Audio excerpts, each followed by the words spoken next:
You know, I was looking at one of those hot real estate market maps the other day, and it's almost funny. It's like the Yeah. entire middle of the country just doesn't exist. You've got the coasts, glowing red hot, maybe a little dot in Texas or Florida. And then just a big void. Hmm, The flyover country bias. It's a real thing. it is. But look, usually when a market gets ignored, there's a reason. No jobs, population shrinking, something. Sure. The market we're looking at today completely defies that logic. Our source material is actually calling it the quiet giant of 2026. It is quiet, but the numbers are screaming. We are talking about Kansas City. And for anyone teens out thinking, barbecue and jazz, which frankly is enough for me, Right. we have to talk money. Right. We're looking at a market where the median home price is sitting at $289,000. Which, just for context, that's about 32% below the national average right now. That's a huge discount. I mean, you couldn't buy a parking spot in Boston for that. No chance. So today's deep dive, it's all based on this strategic playbook from Alpine Property Management. It's brand new for February 2026, and it's aimed right at out-of-state investors trying to figure this all out. It is a puzzle. That's the perfect word for it. So here's our mission today. We're going to decode the map of Kansas City because it's not just one city. Not all. It's wild. Yeah. So we'll break down where to find cash flow, where you find the growth, and we have to talk about the World Cup. World Cup is the wild card in all of this. It's just a few months away, but let's start big picture. The macro. Why KC? Why now in 2026? Because cheap isn't always good. Right.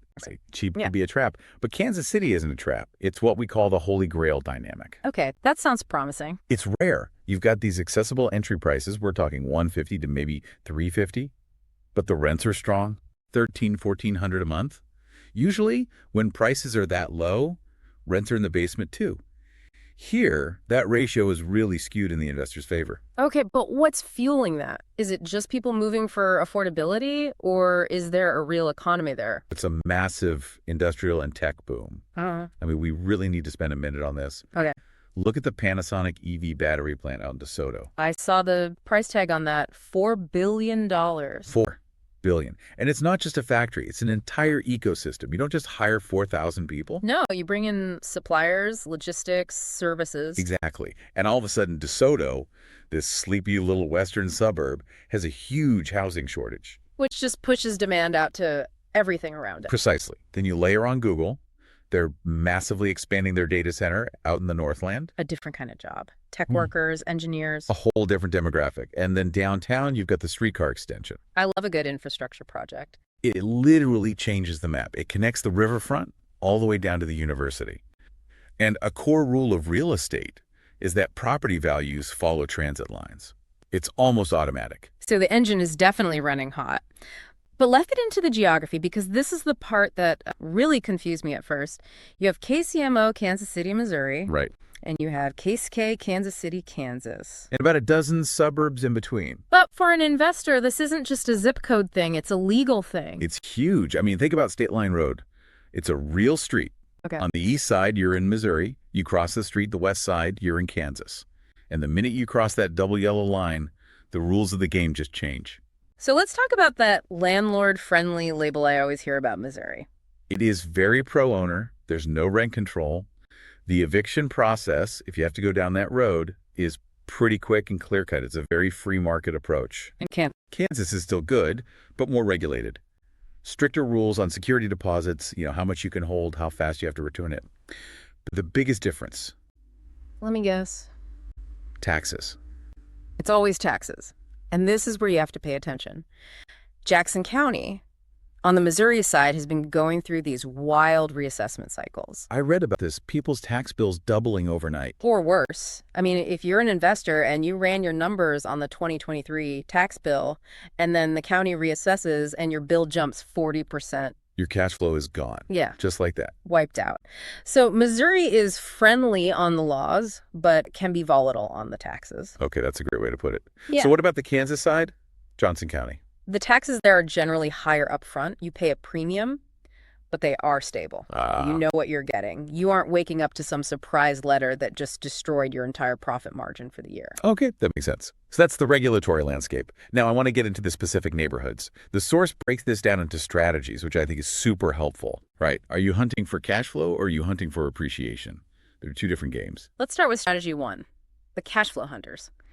If I want a check hitting my bank account every month and I care less about the home's value doubling, where am I looking? You are looking squarely at Independence. Harry Truman's hometown. The very same. Independence is the entry-level king. You can find homes for, say, 170 to 220, And the rents. 1100 to 1400 a month. I mean, on paper, the ROI is fantastic. I feel a butt coming. $170,000 in 2026 sounds risky. It is. The catch is the housing stock. These are not new builds. We're talking 1950s post-war bungalows. Oh boy. And you know what's lurking in the walls of a 1950s house? Cast iron plumbing. Collapsing cast iron sewer lines, old electrical panels, foundations that have settled for 70 years. The source is explicit. You need a maintenance budget. This is not passive. So if I buy an Independence, I'm trading my time or my property manager's time for that higher monthly check. Exactly. You are literally being paid for the hassle. Yeah. If you don't have the stomach for a 2 a.m. call about a basement leak, Independence is not for you. Okay. What if I want cash flow, but I don't want to become a plumbing expert? Is there a middle ground? That would be the Northland, specifically an area like Gladstone. The sweet spot. It really is. Yeah. You're going to pay a little more, maybe 220 to 280, but the vibe is completely different. How so? Solid, suburban family neighborhoods, better school districts, lower crime rates than some parts of KCMO proper. So a slightly lower return on paper, but the tenant quality is higher. Correct. And that means lower turnover. You get tenants who stay for years because they want their kids in that school district. Turnover kills cash flow faster than any repair bill. Good point. Okay, before we leave cash flow, I have to ask about the bargain bin. Sure. The source mentions Raytown and Grandview, calls them C-class. Right. For our listeners, what does C-class actually mean? C-class usually means older properties in areas with lower income demographics, maybe higher crime, some economic instability. Okay. Now, Raytown and Grandview have incredible price-to-rent ratios. You can buy for under $200,000 easy. Right. But Killer shoe drops? you need thick skin. That's the quote from the source. The management intensity is very, very high. More late payments, more evictions, more social issues. So if you're an out-of-state investor, you can't just set it and forget it. You will lose your shirt. Yeah. You need a pit bull of a property manager in those areas. You just do. Okay, let's flip the script. Strategy 2. I don't want a second job. I want to park my money, let it grow, sleep well at night, appreciation, and stability. Where are we going? Now we cross the state line. Welcome to Overland Park, Kansas. Johnson County. Blue chip stock. Absolutely. Overland Park is always ranked one of the best places to live in the entire country. It's clean, safe. The schools are top-tier Blue Valley, Shawnee Mission. And the enterprise reflects that, I assume. It does. You're looking at $350,000 to $500,000. And your rent might be $2,200, maybe $2,400. The monthly cash flow is going to be thin. You might even break even some month. You might. So why do it? Why do it? Because the asset is rock solid. You're buying in an area with high-income corporate jobs.